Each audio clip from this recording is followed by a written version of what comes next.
Hello বন্ধুরা, welcome to Sutapa's রান্নাঘর। আজ আমি তোমাদের এত সুন্দর একটা চাটনির রেসিপি করে দেখাবো যে তোমরা যে কেউ এটা পছন্দ করবে। তাহলে চলো দেরি না করে শুরু করা যাক। এখানে আমি নিয়ে নিয়েছি লাল আঙ্গুর বা কালো আঙ্গুর, যে যাই বলো। এখানে 1 কেজি আমি লাল আঙ্গুর নিয়ে নিয়েছি আর খুব ভালো করে ধুয়ে পরিষ্কার করে নিয়েছি। আর এখানে নিয়ে নিয়েছি আমি 2 চামচ সর্ষের তেল, দিয়ে দিলাম তার মধ্যে একটা শুকনো লঙ্কা ফোড়ন। শুকনো লঙ্কাটা একটু ভেজে নিয়ে যখন সুন্দর একটা গন্ধ বেরোবে তখন ধুয়ে রাখা কালো আঙ্গুর বা লাল আঙ্গুর যাই বলো সেটা দিয়ে দিতে হবে। তো আঙুরগুলো এতটাই সফট ছিল, দেখো ধুতে গিয়ে প্রায় ছাল পাকলায় উঠেই গেছে। তো কোনো অসুবিধা নেই, আমরা এইভাবেই এটাকে একটু কড়াইতে নেড়ে নেব। আর ততক্ষণ নাড়বো যতক্ষণ আঙুরগুলো ফেটে গিয়ে চোকলাটার থেকে পুরো জুসটা বেরিয়ে না আসে। তো দেখো বেশ খানিকক্ষণ ধরে নাড়তে নাড়তে পুরো খোসাগুলো আলাদা হয়ে গেছে আর এইভাবে কিন্তু জুসটা বেরিয়ে আসতে শুরু করেছে। তো আমি এখানে 10 থেকে 12 মিনিট ধরে আঙুরগুলোকে এইভাবে নেড়ে নিয়েছি। এবার আরও কিছুক্ষণ নেড়ে আমি এটাকে নামিয়ে ঠান্ডা করে নেব। তো দেখো এরকম যখন দেখবে পুরো খোসাগুলো ফেটে গেছে, চোকলাগুলো ফেটে গেছে, তখন এটাকে নামিয়ে নিয়ে ঠান্ডা করে নিতে হবে। তো নামিয়ে ঠান্ডা করে আমি এরকম একটা জারে নিয়ে নিয়েছি আর খুব সুন্দর করে ব্লেন্ড করে নিয়েছি। এবার কড়াইটা ধুয়ে নিয়ে আবারও 2 চামচ সর্ষের তেল দিয়ে দিচ্ছি 1 চামচ গোটা মৌরি আর দিয়ে দিলাম 1 চামচ গোটা সাদা জিরে।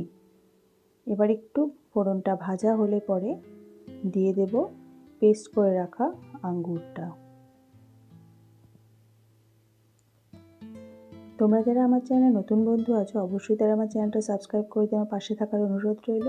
আর আমার রেসিপিগুলো ভালো লাগলে অবশ্যই একটা লাইক, শেয়ার, একটা কমেন্ট করে দিও। তো আঙ্গুরের পেস্টটা দিয়ে দিলাম।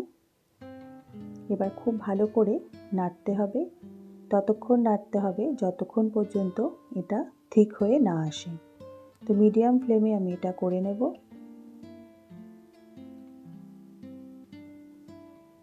এই চাটনিটা বা আচারটা যাই বলো, এটা কাবাবের সাথে, সিঙ্গারার সাথে বা শুধু খেতে এত অপূর্ব লাগে যে তোমরা এটা বানিয়ে না খেলে বুঝতে পারবে না এর স্বাদটা কতটা ভালো হয়। তো দেখো নাড়তে নাড়তে বেশ অনেকটাই কিন্তু শুকিয়ে এসেছে। এবার এই 1 কাপ চিনি আমি এতে দিয়ে দিলাম এই কাপের মাপে। তো 1 কেজি আঙুর আমি নিয়েছি, তার মধ্যে আমি এই কাপের মাপে 1 কাপ চিনি দিয়ে দিলাম। এবার চিনিটা দেওয়ার পর দেখো কালারটা আরও সুন্দর হয়ে যাবে। চিনিটা দিয়েও বেশ খানিকক্ষণ নাড়তে নাড়তে এটাকে একটু থকথকে করে নেব। তোমরা মিষ্টিটা যেরকম পছন্দ করো অবশ্যই সেটা বুঝে দেবে। এবার দিয়ে দিলাম একটু নুন। এবার দিয়ে দিচ্ছি পরিমাণ মতন বিট লবণ। আমি এমনি নুনও দিয়েছি আর স্বাদের জন্য দিয়ে দিলাম বিট লবণ।